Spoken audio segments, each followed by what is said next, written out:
Thank you so much for coming out today to listen to me talk about the Pulitzer and about my work at the Pulitzer. First of all, is this like pretty good volume?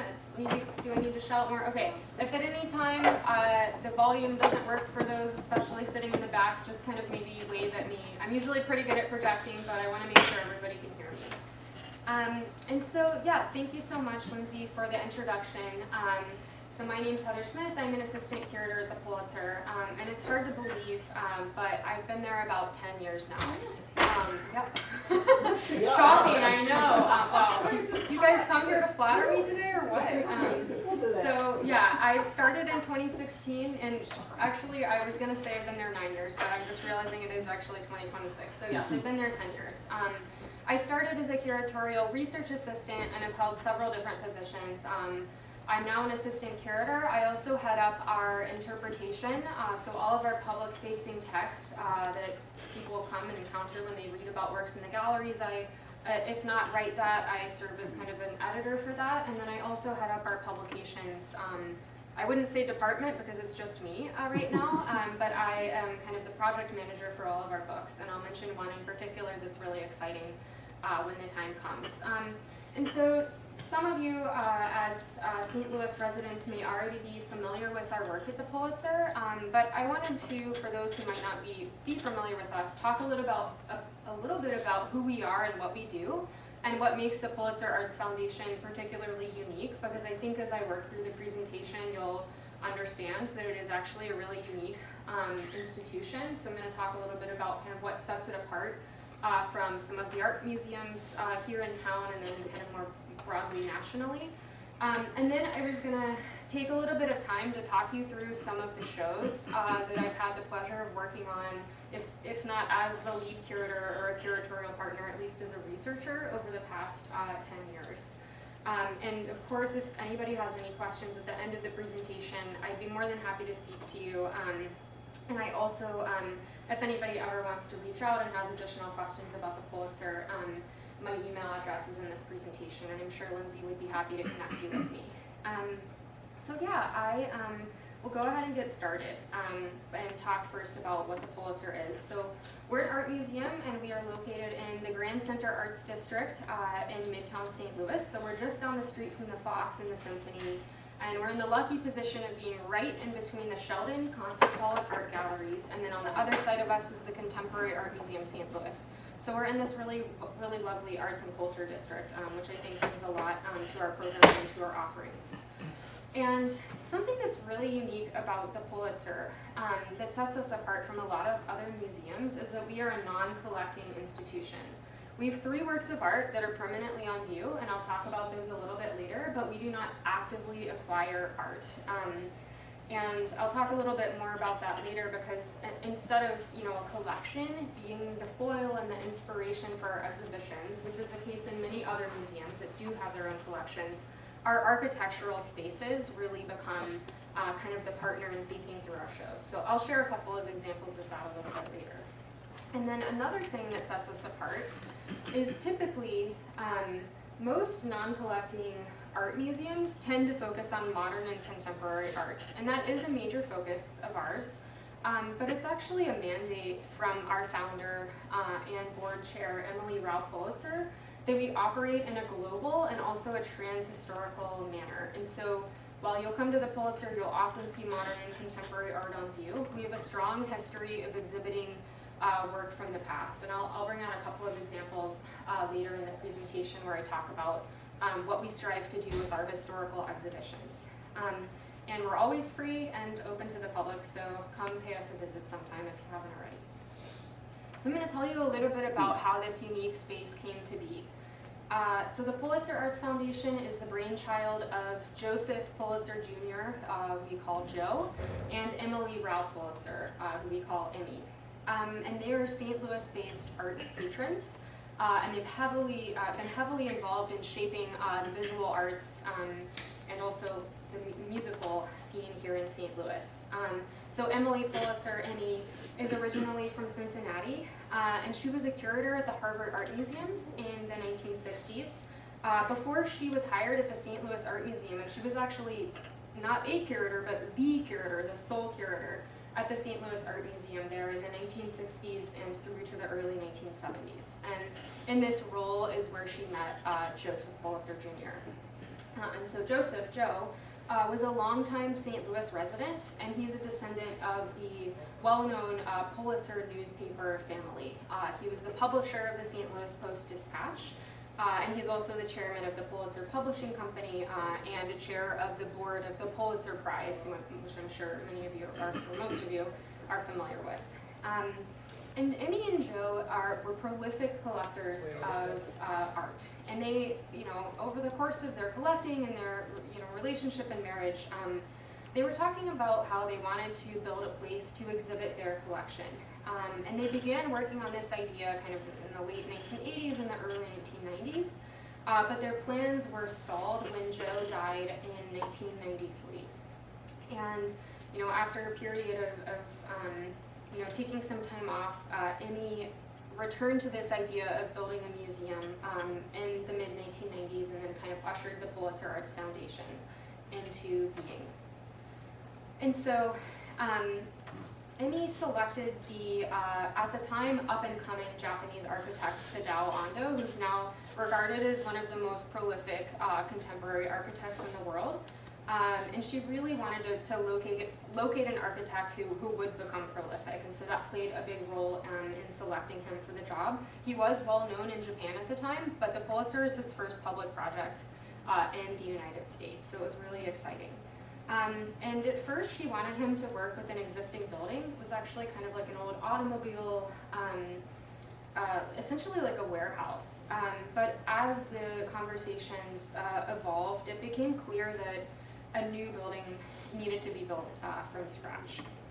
And so after several years of conversations and going through design, the project broke ground in 1997. It took about 4 years to build the Pulitzer, and then we opened to the public in 2001.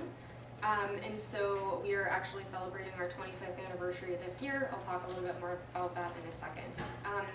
And back when I started talking to you about the history of the Pulitzer, so over the course of this decade, the 1990s, it became clear that the Pulitzer could be a lot more flexible if it was devoted not necessarily just to the collection of Emmy and Joe's art, but if it was kind of operating as a museum without any kind of, I wouldn't use the word like structures, but without really specific parameters. And so it pivoted away from being a space to exhibit Joe and Emmy's collection to a museum that would be, like I said, kind of like trans-historical and global in nature and would not actively collect. And that's not to say, however, that we haven't shown the Pulitzer's collection. So our very first exhibition was curated by Emmy Pulitzer, and it included works from her and Joe's collection. And then, so I just mentioned to you, it's our 25th anniversary, and through August 9th, we have an exhibition that has again been curated by Emily Ralph Pulitzer out of her own collection, and it's a really extraordinary opportunity to see works of art that you probably haven't seen on view here in a very long time, if at all. And so I certainly encourage you to come pay us a visit sometime over the summer. We also have a really robust series of lectures and programs to accompany this show, so please come and check it out. And then also later this fall, we're going to release a book to commemorate our first 25 years as an institution, so be on the lookout for that too. All right, so that's a little bit about who we are and where we came from. So I talked to you guys about how we don't actively collect works of art, and so that often can drive the exhibition program of an institution. But the thing that we really use as kind of a foil and for thinking through our exhibitions is often curating in close partnership with our architecture. And so the building that Tadao Ando designed is really unique, and so I'm going to talk you through some of the ways that the architecture influences how we exhibit art. So it's a very rectilinear building, which I'm sure you can pick up from this image that I'm showing you here.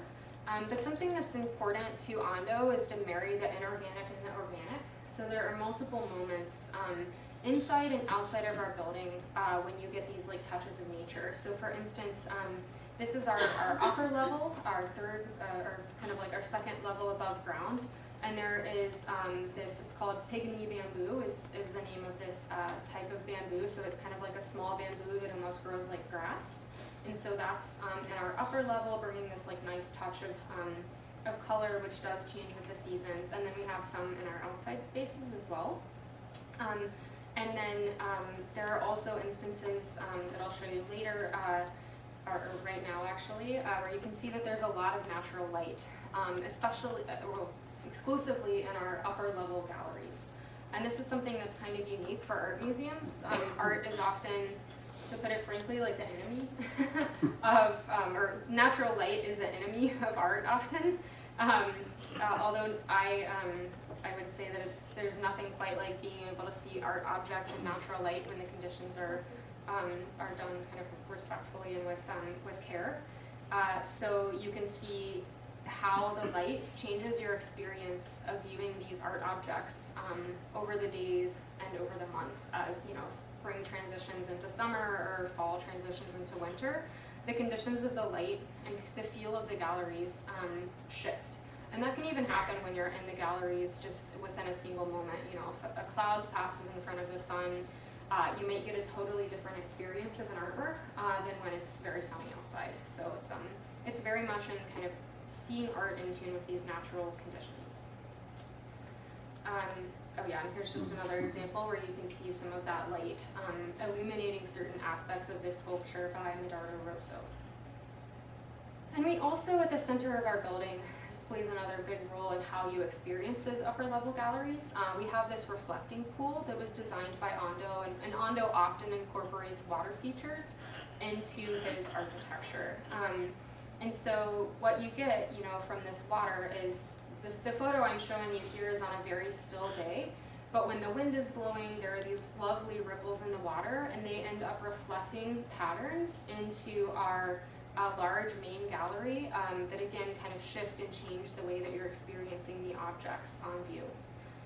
And there's also another facet of the campus of the Pulitzer that plays a role here. So you'll see kind of in the distance there's actually a tree grove behind our building. And the trees there were selected specifically because they show a lot of seasonal change. So you have these really beautiful colors in the spring and the summer, and then there are really, really vivid reds and oranges in the fall when the leaves are changing. So again, that kind of plays a role in how you experience the space. And then of course that also can depend on the time of day. And just a really quick, when we first opened to the Pulitzer, we only had 4 galleries.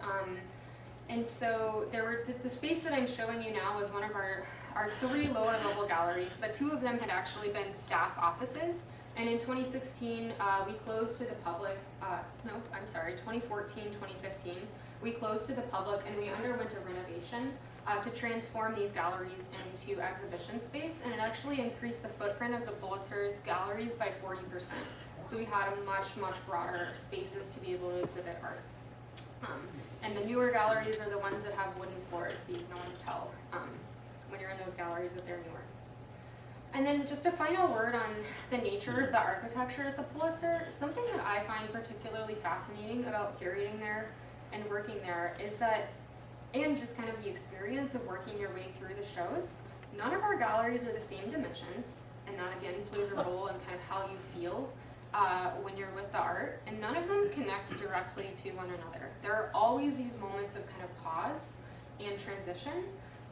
And for me personally, I'd be curious to hear other people's thoughts, but for me, it brings kind of like a contemplative atmosphere to the works of art, because you're encountering a gallery, and then maybe, you know, for instance, here you encounter works in this large, this is the main gallery, and then you would go down this corridor at the right-hand side of the image to enter the next space. And to leave that space, you would come back through that corridor, and then you would descend a staircase here. So there are always these kind of like moments of transition built into your experience. And for me personally, I've not been to many other museums that offer that kind of more meditative, slow-paced experience. So I'm going to pivot really quick and talk about our quote-unquote collection. So we don't actively collect works of art, but there are 3 works that are permanently on view, 2 of which were created in kind of partnership with the museum, or taking the museum's architecture into mind, and then one was installed shortly after we opened.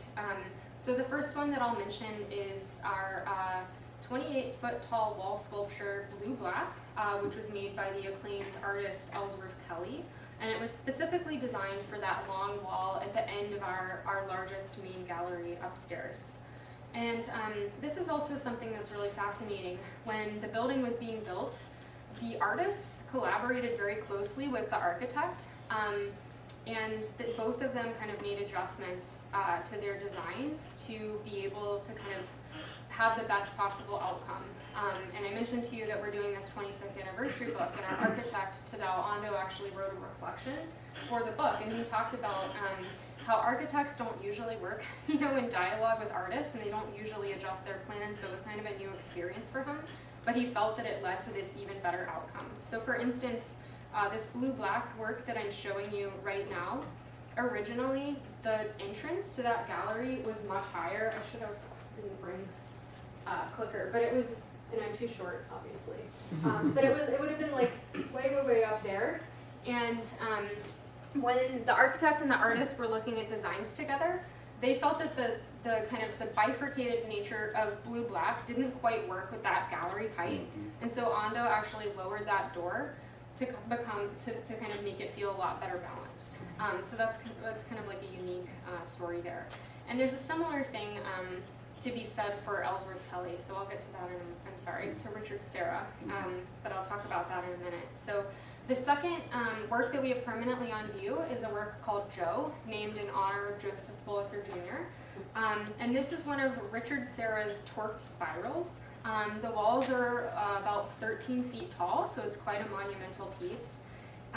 And it was made in Germany in Serra's most common material, which is a weathering steel that takes on this rust-like patina or surface as it's been exposed to air over time. And so it was made in Germany. It had to be shipped across the Atlantic Ocean, and it was actually, it came into the port of New Orleans and was shipped on a barge up the Mississippi River. And from there, it's 5 sections, and so it was brought up Washington Boulevard from the port in these sections. And the story that I always heard that I think is really interesting is that there were certain low-hanging power lines that had to be temporarily removed so that the sculpture could safely pass through, and then they were put back. And so the sculpture was then brought to the construction site, and as you can see, it was very carefully put into place and installed. So it was a kind of a monumental undertaking to install this work, but it's a real thrill to have. And so I mentioned to you that Ando also worked with Richard Serra in kind of adjusting the design to better complement the sculpture. I think this next image is actually better. So you see these horizontal windows in the museum. They were originally going to be vertical windows, but when Ando and Serra were kind of looking at the mock-up of the building next to the mock-up of the sculpture, Ando realized that it would be, a better view. It would be much stronger to have these horizontal windows, so you can look kind of out over the top of Joe, and you can see to the city beyond. So just another really interesting example of an architect actively adapting their designs to have a better outcome for the work of art. And let's see. So the final work that's permanently on view is not one that was created specifically for this building. It's a rock settee by the artist Scott Burton, and I'll talk about him much later in the presentation because we recently did a big retrospective of his work, so I'm excited to share more about that. But for now, I'll just let you know that this was installed about a year after we opened to the public, and so there had been some work temporarily on view in this outdoor space. But Mrs. Pulitzer felt that the space is so important and it's so contemplative and meditative that she really wanted to install a work there that would invite people to go outside and to experience being at this really special place in the core of our building. And so Scott Burton's rock settee is a great way of doing that. This is it's made of a granite boulder. It's 10,000 pounds, and it had to be craned over the top of our building and then gently settled into place, and then there had to be special substructures built to support the weight of the sculpture. So again, kind of a very collaborative and mechanically oriented process. And so it takes the shape of this boulder with 3 simple cuts. So we got one for the seat back, and then a flat cut at the bottom to help it sit flush with the ground. And again, it offers just this really nice meditative space to experience the work of, or to experience that water court. And then the last thing I'm going to mention before I talk you through some of the exhibitions is our outdoor spaces, because we're not only a museum with these indoor galleries, but we have 3 spaces that are part of our campus that we use to various effects. And so I mentioned to you that tree grove, which you can see at the end of that water, that reflecting pool. So the tree grove is a place where you can simply go and like eat lunch at a picnic table there, but on a couple of occasions we've installed works or we've held performances there, so it's a really lovely space. This is a work that I'm showing by Chloe Bass, an outdoor installation called Wayfinding that's situated public signage essentially with really poignant questions and kind of quotations, and this happened shortly after the pandemic. And so I was talking about this to somebody the other day. It was, not everybody was necessarily comfortable being inside at that point in time, and so it was, I thought, quite special that we were able to offer encounters with art that were outdoors, so people felt more comfortable being in an outdoor space with the art. They could do that. So that's our tree grove. We also have Park-like, which is a native plant rain garden, and that's directly across the street from the entrance to the museum. So we've also used that to stage performances and projects like the Chloe Bass one that I just showed. The symphony has performed there. We've had movement professionals and dancers. We've also used it to do workshops, still life drawings, workshops, and other kinds of events. So it's a really great space. And so it not only is a place for kind of like native plants and urban wildlife to congregate, but it also solves a problem because there was a lot of runoff from the big parking lots just up the street from us that, for instance, people going to the Fox use, and there would always be water kind of flushing down the street whenever it rained, and this park lake actually diverts some of the water from those just kind of flat asphalt surfaces and diverts it through these specially designed areas where the water can then actually filter in the ground rather than kind of overrunning the neighborhood sewer system. So it has a couple of different functions. And then the final place I wanted to share is the Spring Church, and this is relatively new acquisition for us. So it was a church, it dates to the late 1800s, so it's been in the neighborhood for a very long time, but the church caught on fire in 2001. And everything burned except for this basically stone shell that you're seeing here. The congregation didn't have the insurance on it to be able to cover the cost of rebuilding, so they moved to a new structure elsewhere. And for a while, Grand Center took over the administration of the church.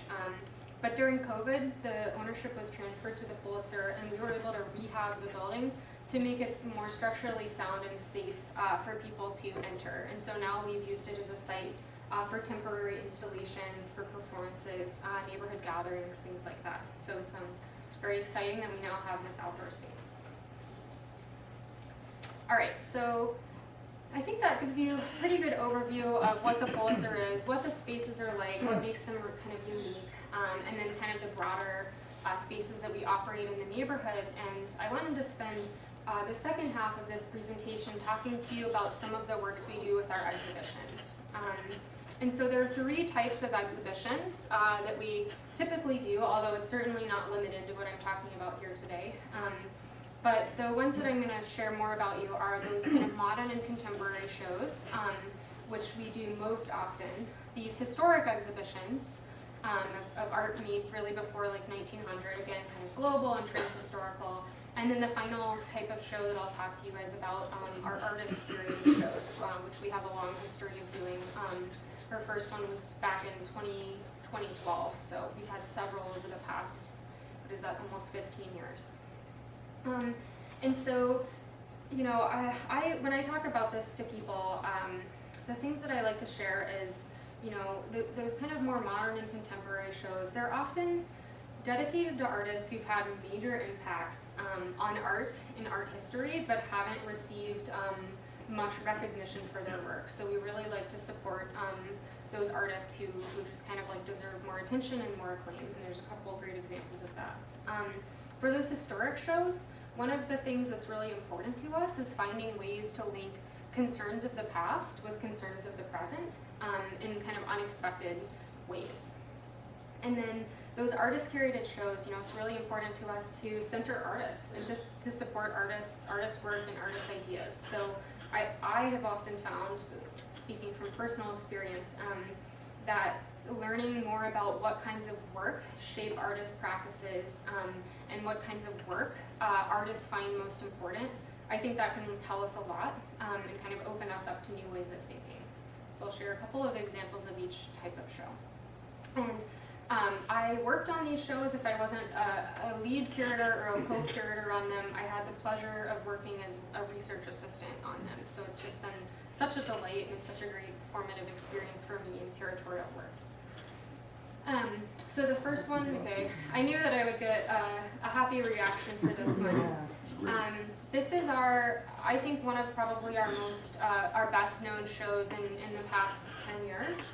A major career-spanning show of work by the artist Ruth Asawa, who worked in the 20th century until her death in 2013. So she was a Japanese-American artist who spent much of her life living and working in San Francisco. She studied at Black Mountain College, which is known for its experimental approach to art making and arts education and kind of education more broadly. And this had a major impact on the course of her career. So not only did she serve as, work as an artist, but she also became very concerned with children's art education and was a major advocate for arts education in San Francisco and California more broadly since really the 1970s on. And so she's best known for her woven wire sculptures.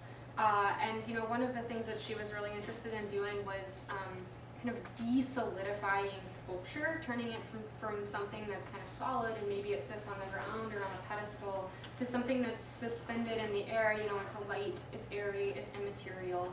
And as you can probably tell from this image, she used a number of different types of metal wires that had different color effects. And she had really incredible ways of weaving these sculptures so that there are forms that are kind of, they go down and then they invert back on themselves, or they're these kind of like nested and nestled forms within her sculpture. So not only did she develop this really unique and innovative approach to these kind of woven sculptures, but she also worked in casting bronze, electroplating, which is where you would submerge these metal wires in vats of chemicals and then apply an electrical current, which causes them to develop really interesting patinas. And she also had a prolific drawing practice and made paintings as well. So we were able to exhibit numerous examples of types of her work that were from the 1950s up until the, I think, mid to late 1990s, maybe a couple of smaller works from the early 2000s. And she was also heavily inspired by nature, which you can probably see from this shot here.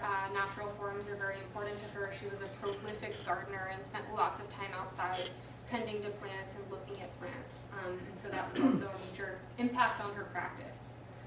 And again, kind of talking about what's exciting at the Pulitzer, Asawa wasn't taken very seriously in the art world. In the 1950s and 1960s, her work was often denigrated. It's weaving, it's craft, it's women's work, and it was often, going back and reading the reviews from the 1950s and 60s about her work, it's kind of easy to see why she started trying to exhibit in New York, but quickly kind of pivoted to a life in California where she still made work, but she wasn't actively, showing work in major galleries. She did have a big show in 2006 at the Fine Arts Museums in San Francisco, which brought her a lot more acclaim. But the Pulitzer show, which was curated by our wonderful former curator, Tamara Schenkenberg, this was the first exhibition that had ever been done outside of California. And since then, there have been major shows reevaluating her practice at the Whitney, the Menil, in Houston, and she just had a retrospective at MoMA, and so it's really a thrill to see an artist who made such unique, such significant work really start to receive more acclaim. And so that's just an example of the kind of artists who showed up a lot in our repertoire. These people who have really prolific, really unique practices, but deserve bigger shows. And so I promised you that I'd come back to Scott Burton, the person who made that rock settee piece that's at the center of our institution, really at like the heart of the institution in that reflecting pool area. So backing up a little bit, we had done major shows devoted to Ellsworth Kelly and Richard Serra pretty early in the institution's history. In fact, they were, I think, the second and third exhibitions we ever did were shows devoted to both of those artists. But we've had the Scott Burton object on view for almost 25 years at the time when this show was done, and we'd never done a show that kind of put that object into greater context. And so back in 2024, I had the pleasure of co-curating a major retrospective of the work of Scott Burton with a wonderful independent curator who's based in New York called Jess Wilcox. And this was the first retrospective of Burton's work in the United States since before he died. He died in 1989, so it was a long time coming. He had a show in Spain in 2006, but his work was just really not terribly well known in the United States, but it's really, really important, and I'll talk a little bit more about that in a second. So he was born in Alabama in 1939. He lived and worked in New York for almost his entire life until his death of an AIDS-related illness in 1989. And so in addition to being an artist, he also worked as a pretty prolific art critic and writer. So we had a really kind of wide-ranging set of interests and focuses.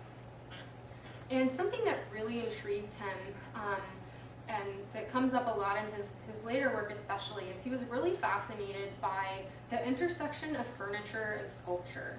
So what might make furniture sculptural, and what might make sculpture furniture-like was a question that concerned him greatly.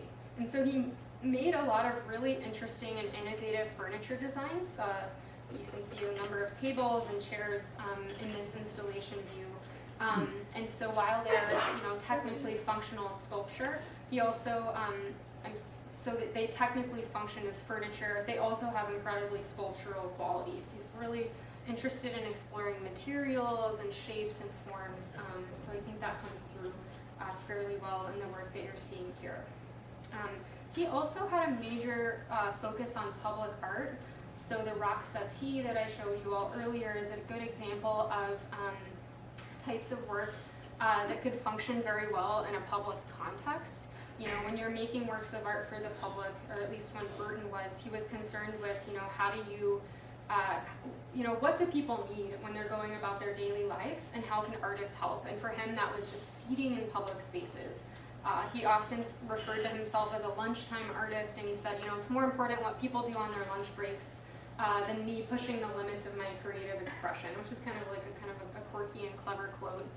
But he really kind of brought an aspect of public service into his work, and so that informed a lot of his material choices. So yes, you could damage stone, if you really tried, but works like the rock settee, it'll be at the Pulitzer a lot longer, than maybe any of us will be around. And so these are objects that can also kind of withstand use and even abuse. Another really important thing about Burton's life that wasn't necessarily articulated well during the course of his lifetime, and even in kind of some of those later shows that I mentioned after his death, was that a lot of his work spoke to his experiences of living as a gay man, not only in, coming up in the 1960s and 70s. He was actually present at the Stonewall riots, but he also lived through the HIV, the AIDS epidemic, and as I mentioned earlier, he eventually died of an AIDS-related illness. And so he made work that spoke to various aspects of life as a gay man in this era, a really transformative era of American history. And so, for example, there are two works of art here that kind of speak to that. So the work that you see kind of in the midground, it's like that blocky geometric stonework. You know, this is a really, really fascinating work. So it's called the two-part chair, and it's these two pieces of blocky stone that are held together in mutual tension. There's actually not anything in between those work, in between each separate component of the sculpture. There's not like rods or pins that actively hold them together. They actually counterbalance one another. And something that Burton would often do in his public work, maybe not often, but not infrequently, is finding ways to insert queer iconography into public spaces. And so if you actually look closely at these two works, you can see the line where they join together here. If you kind of like think about it abstractly, it looks perhaps like two bodies locked in a sexual embrace. And so one art historian, kind of a prolific art historian who's published a lot and thought a lot about Scott Burton, has called this particular work an icon of queer love. And it was made in the late 1980s at a moment in time when there was a lot of stigma against gay men especially, who were often most associated with AIDS, although that in reality wasn't necessarily the case. That most people with AIDS were gay men, but there was a lot of stigma against it.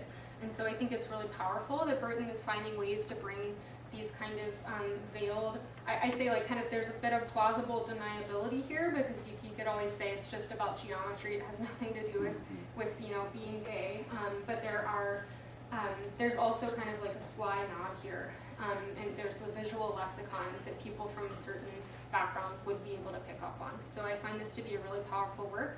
And Jess and I paired the two-part chair with the work that you see in the foreground, which is kind of a funky looking chair. It almost looks like a, you know, pencil drawing.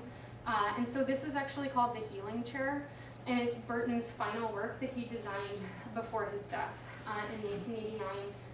This is actually a prototype because it was never fully, you know, completed, and this was made in October of 1989, and he died in December, and so it's very, very late. And something that's really fascinating is, you know, when Burton, there were very few drugs that could effectively, I mean, there were no drugs that could effectively treat HIV at the time when Burton was living with it, but a lot of people were kind of pursuing alternative therapies. And one therapy that Burton was experimenting with is called the Alexander technique. And so it's this kind of movement technique that encourages people to pay close attention to posture and kind of the alignment of their body to provide relief from physical pain. And this chair, as you can imagine, sitting in it is a very particular, it has these little flat shelves for you to rest your butt on, and then it's got this really, really rigid, straight spine at the back that kind of lines up with where your neck is. And if you don't sit on it properly with absolutely perfect posture, you would have a very difficult time aligning yourself. And so I think it's really profound to think about Burton making this work at the end of his life, especially in light of his diagnosis. And something that's also really interesting about it, and I think quite moving, is that when Burton conceived of the sculpture, he conceived of it in an open edition. So often when artists are making work that could be produced in duplicates, including the two-part chair, I believe that's in a run of 5 or 6, but he conceived of the healing chair as an open edition. There would be no limitations on how many copies of it could be produced. And so this means that presumably it could be made relatively affordable for people who wanted or needed the support of the healing chair. And so, let's see, that was, oh, another thing that I wanted to talk to you about. So not only were we able to kind of tease out these important histories of Burton's work that were not necessarily well known about him, we were also able to tease out more about his early practice in performance art. And so there's very little true documentation of performances in the form of a video. There's one extant video. But there's a lot of really excellent photography, and there were a number of really, really fascinating notes that were in the Artist Archive, which is held by the Museum of Modern Art in New York. So we were able to bring in some of that documentation, so the photos, the one extant video, and then a lot of kind of note cards and drawings that Burton was using. And so it was really exciting for us to be able to show people kind of how his brain worked and how he was blocking out performances. And a lot of the performances that he made were really interested in kind of like body language and body movement and how people kind of operate close to one another, in proximity with one another in public space. And so those certainly informed the development of those later sculptures that you physically put into public space. But a lot of the work also had to do with Burton's own lived experience as a gay man. And so a number of works, including this is a still photograph from his individual behavior tableau, include kind of like poses and allusions to subtle gestures that people would make when they were cruising. So cruising, you know, for sexual encounters in public spaces, maybe, you know, it's like a tilt of the head, a slight adjustment of body posture to show that you're receptive to some kind of sexual encounter in public space. And so a lot of his performances also kind of spoke to that experience. And, you know, before people had, you know, dating apps, they might be looking to meet one another in bars or in public spaces like that. And so it's also kind of really interesting to think about how, you know, our interactions with one another have changed so significantly even in the past 40 years with the advent of new technologies for encountering people and meeting one another. And yeah, so like I said, Burton is really not well known at all, and so it was a really exciting opportunity to shed more light on this artist who hadn't had very many shows at all. But something that was really fascinating that we learned over the course of organizing the show is Burton is one of those artists that artists know. And it was really important for us to speak to that too. And so we were able to work with two incredible performance artists, or artists who work in performance, Gordon Hall and Brendan Fernandez, both of whom developed performances in response to Burton's work in the Art on View. And so this is a still photo I'm showing of a performance by contemporary artist Brendan Fernandez that took a lot of inspiration from Burton's earlier performances. And really meditated on kind of closeness and intimacy and separation. So I think Ruth Asawa and Scott Burton are really good examples of the ways that we've kind of like situated new attention on these really important artists who are saying really kind of eloquent things with their work, but need greater recognition. And so I told you that I'd talk to you too about some of the historic exhibitions that we do. And so, you know, one of the most important things that we consider when we're trying to figure out what kinds of historic works to show and subjects is how do we connect the past and the present in kind of unique and unexpected ways. And so this is a collaboration we did with the Brooklyn Museum back in 2019 called Striking Power that had to do, it actually was born of questions that visitors asked when they came to the museum, which is, why do so many ancient Egyptian statues have broken noses? And so we looked at incidences of destruction that people in ancient Egypt or in the later centuries, you know, why did they destroy and harm works of art?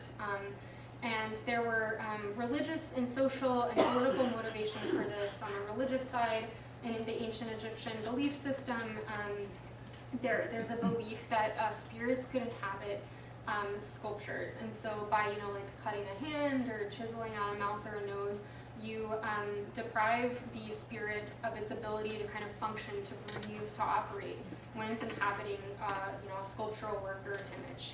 And so, you know, if you're robbing somebody's tomb, you might want to do that. If there's a new political dynasty coming into power, you might want to do that to secure your, you know, your lineage from spiritual harm, from people kind of like coming back and attacking you spiritually because you've supplanted their legacy.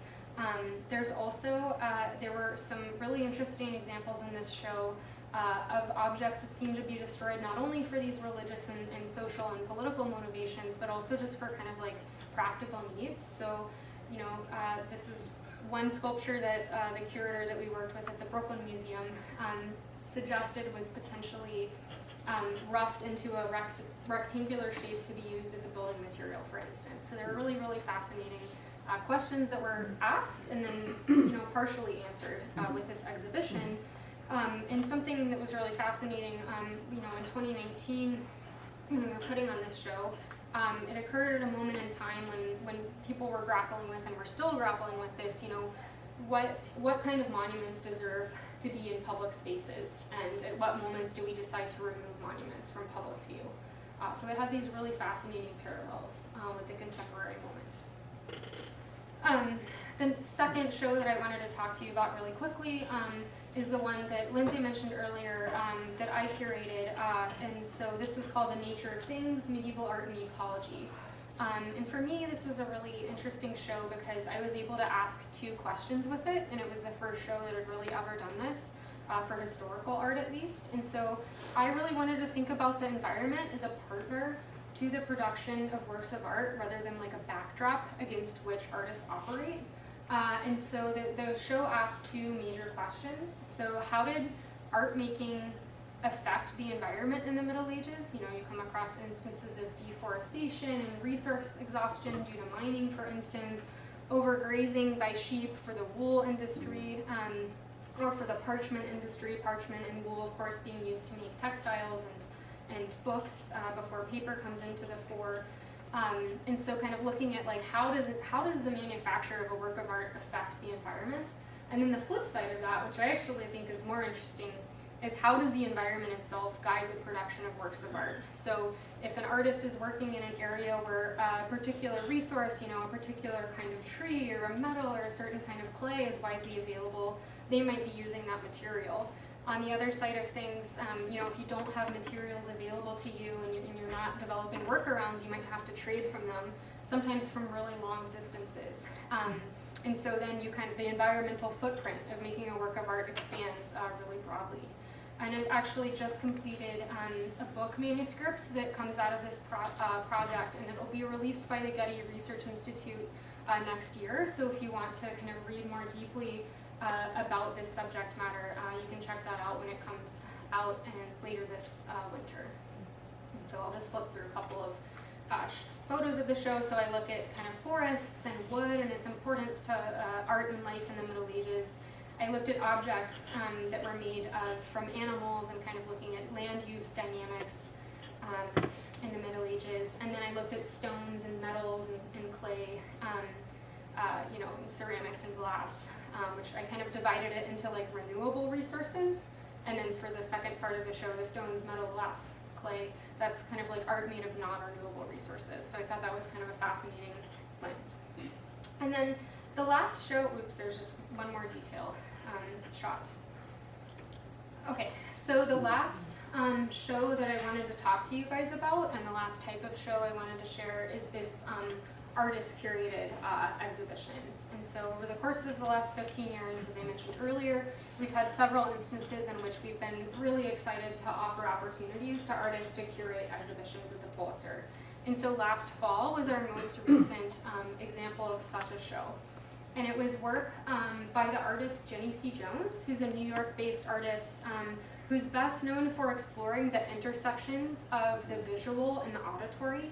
She's heavily influenced by music and listening culture, and that comes up a lot in her artwork. And so in the Pulitzer's upper levels, we had an exhibition of Jennie's work. And then in the lower levels, we invited her to curate an exhibition, apparently very well received. To see the true. It was a really great show. It was definitely a recent favorite. So it's an exhibition of artists who have been particularly formative and important in Jennie's career.